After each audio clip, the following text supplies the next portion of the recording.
स्वागतम बच्चों, आपको इस डिजिटल कक्षा में स्वागत है। हम कारक प्रकरण के अंतर्गत पूर्व में 6 सूत्रों को, करण कारक के 6 सूत्रों को पढ़ चुके हैं। अब हम करण कारक के आगे के सूत्रों को भी यहाँ पर पढ़ेंगे। इसमें कि 7वां है हेतु तृतीया। हेतुवाचक शब्द में तृतीया विभक्ति का प्रयोग किया जाता है।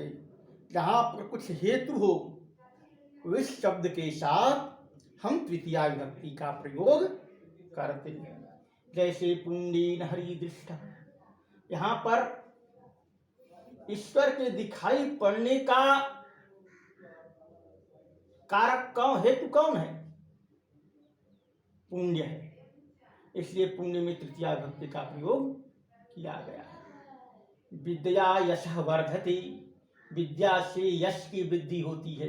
यहाँ पर यश वृद्धि का कारक विद्या है, हेतु विद्या है, अतः यहाँ पर विद्या यानी तृतीया विभक्ति का प्रयोग विद्या में किया गया है। प्रकृत्यादिभ्य उपसंख्यानम, अगला है प्रकृत्यादिभ्य उपसंख्यानाम, अर्थात प्रकृति कहते हैं स्वभाव को। स्वभाव की क्रिया आदि क्रिया विशेषण शब्दों में तृतीया विभक्ति का प्रयोग किया जाता है।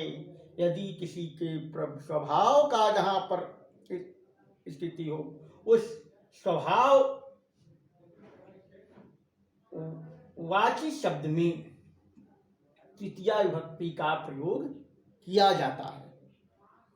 जैसे उदाहरण हम लेते हैं तो स प्रकृत्या साधु अस्ति, उसकी स्वभाव कैसा है? उसकी प्रकृति साधु जैसी है, अतः स प्रकृत्या साधु अस्ति। उसका स्वभाव साधन वाला है, उसकी प्रकृति साधु पुरुष की है। प्रियंका सरलतया लिखती, प्रियंका क्या कर रही है? सरलता से लिख रही है। उसका स्वभाव, प्रियंका का लिखने का स्वभाव कैसा है? वो सरल स्वभाव है, अतः यहाँ पर सरलतया में तृतीया, सरल में तृतीया लगकर सरलतया बन गया। प्रियंका सरलतया लिखती। उन्वार्णयो प्रयोजनार्थे तृतीया, उन्वाचक अर्थात हीन रहित। वारणार्थक शब्द होता है अलम कृतम किम आदि से जो निषेध योग, उस प्रयोजनार्थी शब्द के योग में तृतीया विभक्ति का प्रयोग किया जाता है।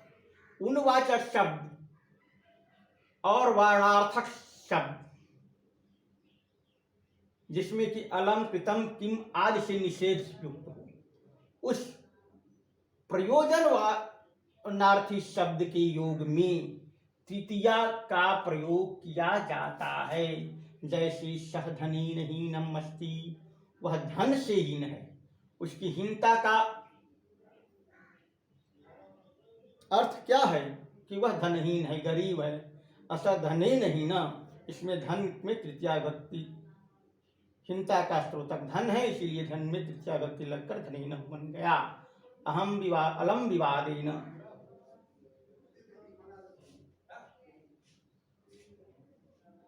विवाद निरर्थक है,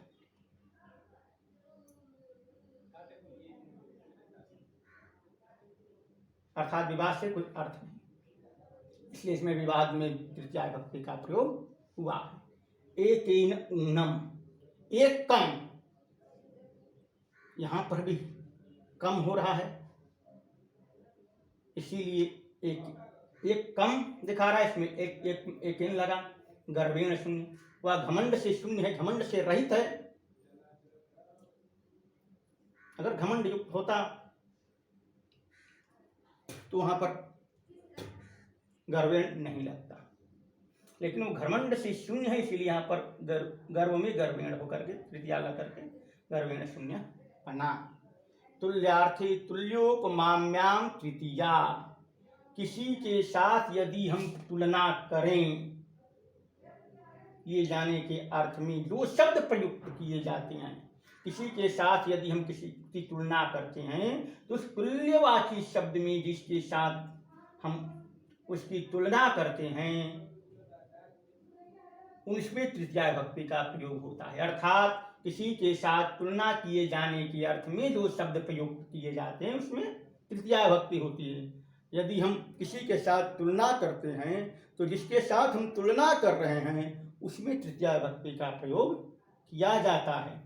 जैसे बालकः पित्रा समम अस्ति, बालक पिता के समान है, इसमें हम बालक की तुलना उसके पिता के साथ कर रहे हैं, इसलिए पितृ में तृतीया लगकर पित्रा यहाँ पर हुआ।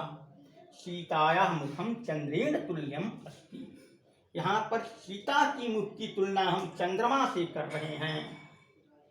सीता की मुख की तुलना कहाँ किससे की जा रही है? चंद्रमा से की जा रही है। अतः यहाँ पर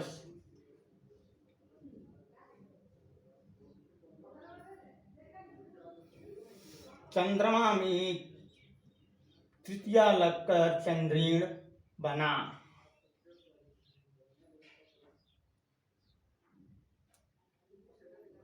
सहयुक्ते प्रधाने तृतीया, किसी के साथ जाने के अर्थ में जो शब्द प्रयोग किया जाता है उसमें तृतीया विभक्ति का प्रयोग किया जाता है। सहसा शाकम एक तरफ पूर्व में भी बता चुके हैं, लेकिन उसी से संदर्भित है। किसी के साथ जाने के अर्थ में जो प्रयुक्त किया जाता है उनमें भी तृतीया विभक्ति का प्रयोग किया जाता है। जैसे सीता रामेण सह वनम अगच्छत, सीता राम के साथ बन गई। सीता किसके साथ बन गई? तो राम के साथ बन गई, इसलिए यहाँ पर राम का रामेण हुआ।